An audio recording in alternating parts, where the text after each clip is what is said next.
Последние 3 года Россия вновь вернулась в состояние войны. В Якутии потери стали частью повседневности. Новых погибших хоронят почти каждый день, но официально о них предпочитают не говорить, а особенно те, кто их туда направляет. Согласно данным независимого издания «Медиазона», по состоянию на ноябрь 2025 года на войне в Украине погибли не менее 1907 якутян. Это в 32 раза больше, чем число погибших якутян в афганской и обеих чеченских войнах вместе взятых за 20 лет. Для понимания масштаба в афганской войне участвовали 874 уроженца Якутии. Погибли 10 человек.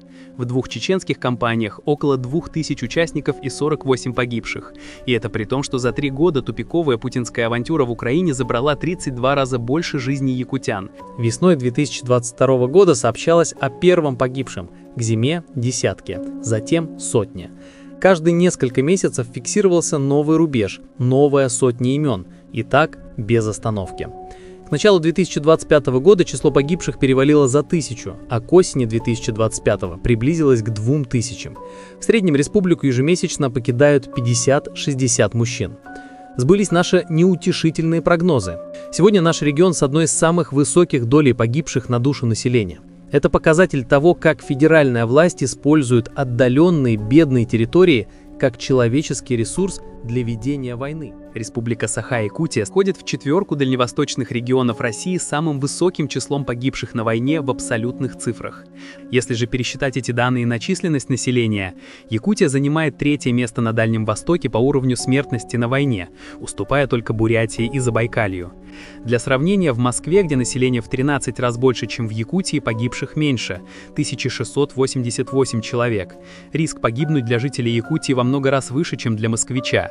Низкие доходы, безработица и отсутствие перспектив стали главными союзниками военкоматов.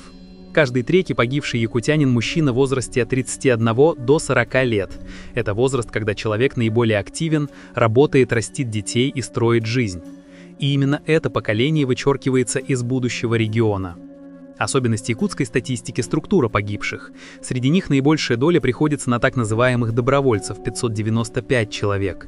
Далее следуют мобилизованные – 318, заключенные – 208 и еще более сотни военных различных родов войск, включая мотострелковые, артиллерию, морпехов и спецназ. Для сравнения, еще год назад основную часть погибших составляли мобилизованные, а до этого осужденные, завергованные через тюрьмы. Теперь их вытеснили те, кого официальная пропаганда называет контрактниками. Официальные структуры Якутии стараются не говорить о потерях. Нет ни официальных публичных списков, ни официальных сводок. Одним из немногих источников достоверной информации остаются независимые телеграм-каналы, среди которых погибшие из Республики Саха. По их данным, уже к началу осени 2025 года число погибших и пропавших без вести превысило 2000 человек. Официальной статистики до сих пор нет, но именно какие гражданские инициативы становятся альтернативой молчанию государства.